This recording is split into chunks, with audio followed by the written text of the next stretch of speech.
Welcome back, children, to my channel. Today we are starting with yet another interesting poem of class 6, Grandma Climbs a Tree, and it is written by one of my very favorite, Ruskin Bond. And as you all know, Ruskin Bond, he always wrote poems or stories about nature and about his grandparents. Ruskin Bond हमेशा जो अपनी stories या poems लिखते हैं वो nature से concern होती है और मोस्टली उनकी स्टोरीज और पोएम्स में उनकी ग्रैंड माँ या ग्रैंडफादर होते हैं। तो ये हमारी जो पोएम है ये उनकी ग्रैंड मदर के बारे में है। और ग्रैंड मदर भी कोई नॉर्मल ग्रैंड मदर नहीं, एक ऐसी ग्रैंड मदर जिन्हें पेड़ों पर चढ़ना, क्लाइंबिंग द ट्रीज, बहुत पसंद था। एक दिन क्या हुआ, जब वो पेड़ पर चढ़ी, उसके बाद वो कैसे बिहेव करती हैं, उनके साथ क्या होता है, यही सब कुछ इस पोएम में डिस्क्राइब्ड है। So now let us start with this interesting poem, Grandma Climbs a Tree. So, my grandmother was a genius. You would like to know why? Because she could climb trees. Spreading or high, she would be up their branches in a trice. And mind you, when last she climbed a tree, she was 62.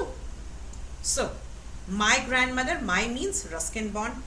और Ruskin bond क्या कह रहे हैं कि जो मेरी grand mother है वो एक जीनियस है। Genius, as you all must be knowing, genius it is a natural ability और स्किल, स्पेशली इन साइंस और आर्ट। मीन्स किसी के अंदर एक इनबॉर्न नेचुरल एबिलिटी होती है, एक उसकी खूबी होती है, एक उसके अंदर खासियत होती है। तो जो मेरी ग्रैंड मदर है, रस्किन बॉन्ड की जो ग्रैंड मदर है, वो भी एक जीनियस है। और आप जानना चाहेंगे वो क्यों जीनियस है? वो जीनियस इसलिए है because she could climb trees, क्योंकि वो पेड़ों पर चढ़ सकती थी बहुत इजीली।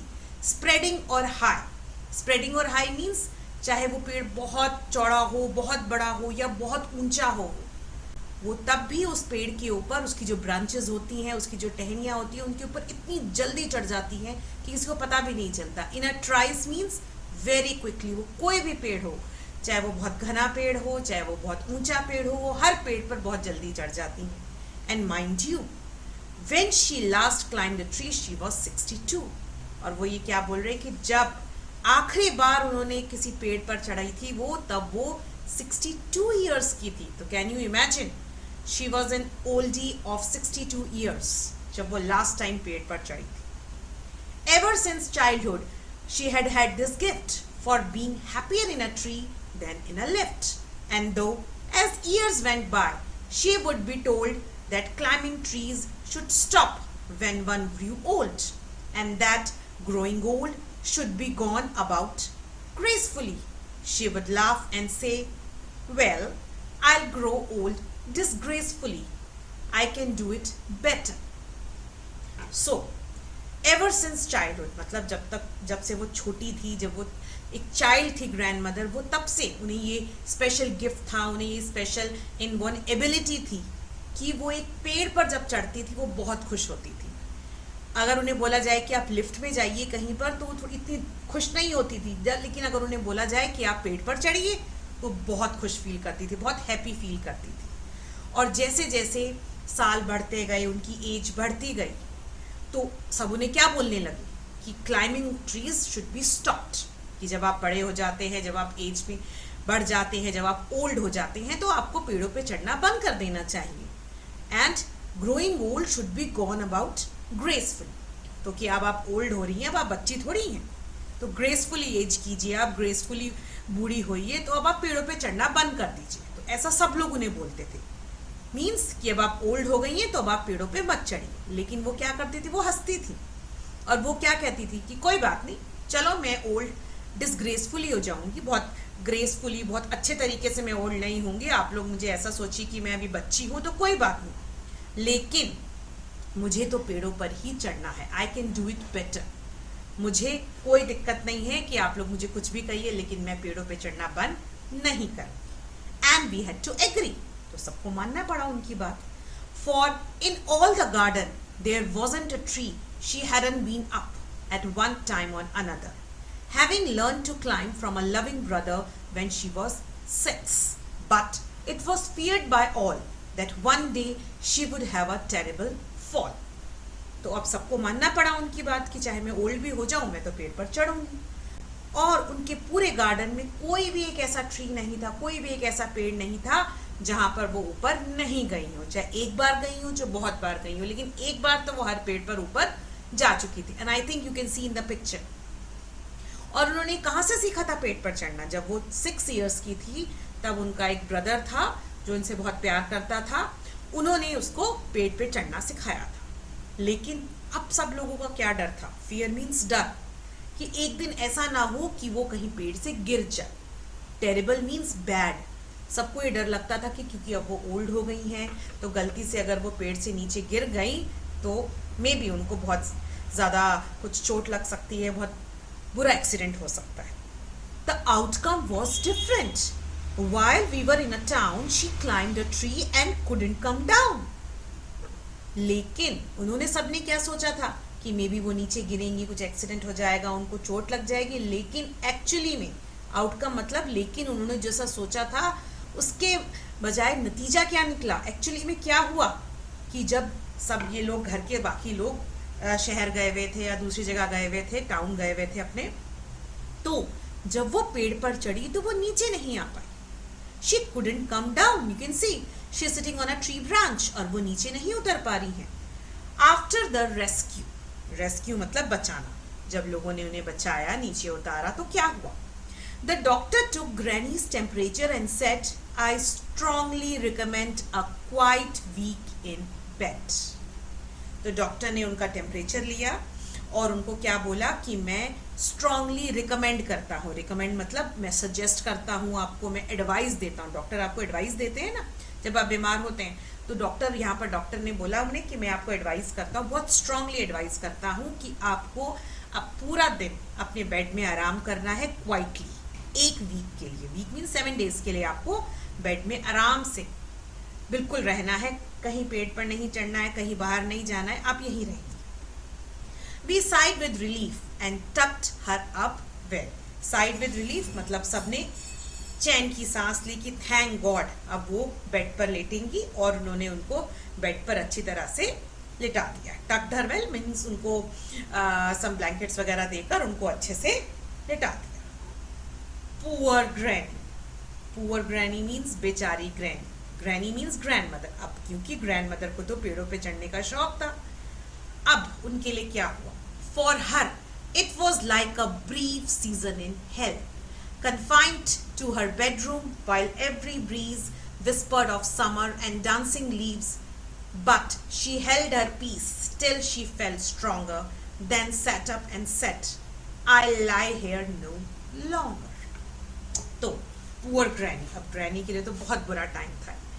It कैसा था उनके लिए? Brief season in hell. Brief मतलब छोटा सा टाइम। हेल मीन्स जैसे आप सबको पता है there are 2 things, heavens and hell, स्वर्ग और नर्क। तो हेल मीन्स नर्क, तो उनके लिए ऐसा लग रहा था जैसे ये टाइम वो किसी नर्क में बिता रही है, मीन्स किसी बुरी जगह पर बिता रही है। बहुत बुरी जगह है ये, बहुत बुरा टाइम है मुझे बेड पर लेटना। Because she wanted to climb a tree, confined to her bedroom. Confined means जब हमें किसी को एक जगह पर फोर्सफुली रख देते हैं, जैसे जब बीमार होता है कोई तो उसको फोर्सफुली हॉस्पिटल में या उसके बेड पे लिटा देते हैं, इसी तरह से वो अपने बेड पर लेटी हुई थी मजबूरी में। While every breeze whispered of summer and dancing leaves. Breeze means हवा। अब हवा चलती थी तो उनको ऐसा लगता था जैसे जो लीव्स हैं वो डांस कर रहे हैं। समर का टाइम था, ठंडी हवा, कूल हवा अच्छी लगती है। But she held her peace. Held her peace कि ठीक है, उन्होंने किसी से लड़ाई नहीं करी, किसी से आर्ग्यूमेंट नहीं करी, बहुत पीसफुली, बहुत क्वाइटली वो लेटी रही, जब तक कि वो थोड़ी सी अपने आप को उनको स्ट्रॉन्ग फील नहीं हुआ, थोड़ा सा अच्छा फील नहीं हुआ। फिर एक दिन वो खड़ी हुई और उन्होंने क्या बोला? आई लाई हेयर नो लॉन्गर, मैं अब यहाँ पर और नहीं बेड पे लेट सकती। I lie here no longer, मैं अब और बिल्कुल भी नहीं यहाँ लेट सकती। Sorry, I will never lie here longer. And she called for my father and told him undaunted that a house in a tree top was what she now wanted. तो उन्होंने क्या करा? जो ग्रैंड मदर थी रस्किन बॉन्ड की, उन्होंने Ruskin bond के father को बुलाया, मीन्स अपने सन को बुलाया, अपने बेटे को बुलाया और उनको क्या बोला?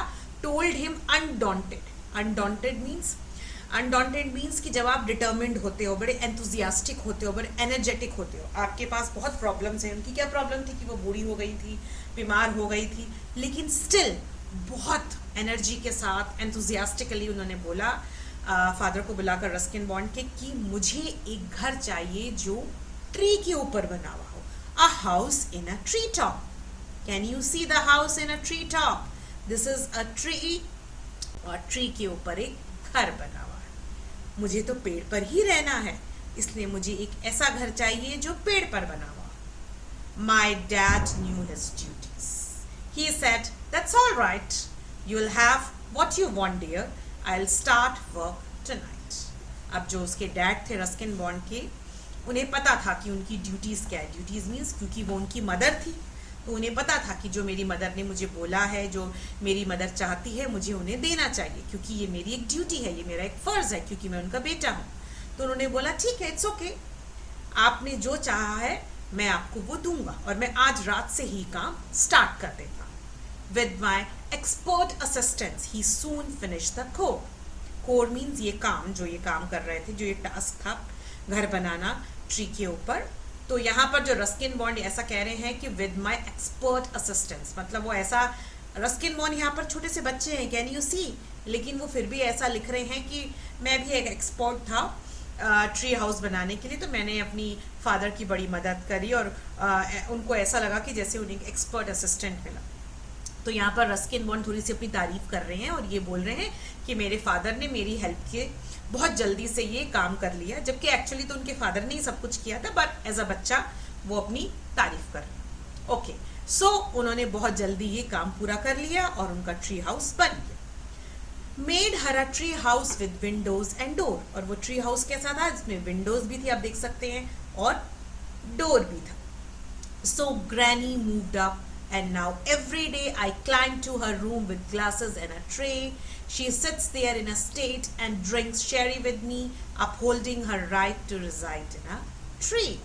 So what he said कि अब हमने उन्हें घर बना कर दिया, तो अब डेली क्या हुआ, ग्रैनी माँ को, ग्रैंड मदर को तो उन्होंने ट्री हाउस पे पहुंचा दिया ऊपर, और उसके बाद हर रोज जो रस्किन बॉन्ड थे वो वहां पर ऊपर चढ़ते थे। कैन यू सी, वो क्लाइंब कर रहे हैं और उनके हाथ में ग्लासेस हैं, ट्रे है, और वो ग्लासेस और ट्रे लेकर उनके पास जाते थे। और जो उनकी ग्रैंड थी, जो ग्रैंड मदर थी, she sits there in a state. Sits there in a state मतलब वो इस तरह से बैठती थी कि जैसे ये एक, जैसे मैं एक प्रेसिडेंट हूँ यहाँ की, या जैसे मैं एक किंग हूँ और मैं यहाँ पर क्वीन हूँ यहाँ की, मैं बैठी हूँ। And she drink sherry with me. Sherry होती है, इट्स अ स्ट्रॉन्ग येलो और ब्राउन वाइन, तो वो मेरे साथ बैठकर शेरी पीती थी। Upholding her right to reside in a tree.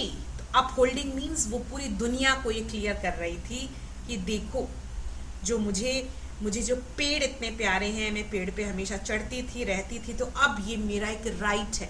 Please सब लोग ये जान लें कि मुझे पेड़ पर ही रहना है, और यही मेरी सबसे एक विश है। So now did you understand this poem? This simple, it is just a poem written for pleasure. Means ये एक अपनी खुशी दिखाने के लिए रस्किन बॉन्ड ने एक पोएम लिखी है कि कैसे उनकी ग्रैंड मदर थी, कैसे वो विश करती थी कि वो पेड़ पर ही चढ़े, और एंड तक बीमार होने के बाद भी वो ट्री हाउस में ही रही। तो it is just, and it is also telling कि कैसे वो अपनी ग्रैंड मदर से प्यार करते थे। रस्किन बॉन्ड भी प्यार करते थे और उनके फादर भी अपनी मदर से प्यार करते थे, कि जब उनकी मदर ने उनको कहा कि मुझे एक ट्री हाउस बनाकर दीजिए, तो उन्होंने बनाकर दिया। उन्होंने ऐसा नहीं कहा कि नहीं हम नहीं बनाकर देंगे, बट उन्होंने उनकी बात मानी। So we should also remember to obey our elders. And I hope आप सबको ये पोएम क्लियर होगी। And if you like it, please share it, comment it, and if you require any more things, please let me no.